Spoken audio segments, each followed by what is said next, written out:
पद्मपुर उपखंड घेस रेंज अंचल 25 रु अधिक हाथी अंचल भयर वातावरण। पद्मपुर उपखंड घेस रेंज ज्ञान अंचल प्राय 25 रु अधिक हाथी बुलुथिबार देखा मिली। छत्तीसगढ़ अंचल झांझ पहाड़ दे हाथी मैंने आसिथिबा वन विभाग पक्षर सूचना मिली। एपर्यंत कहार जीवन प्रति आगत होई नथिले हैं फसल नष्ट होइतिबार सूचना मिली। पद्मपुर विद्याधर साहू का रिपोर्ट, मातृभूमि लाइव टीवी।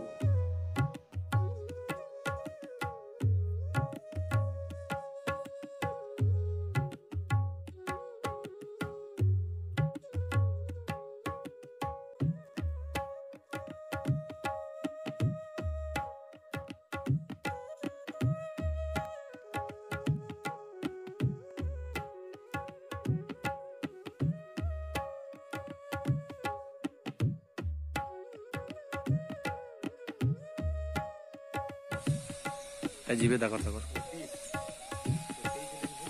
बेसी हेबे।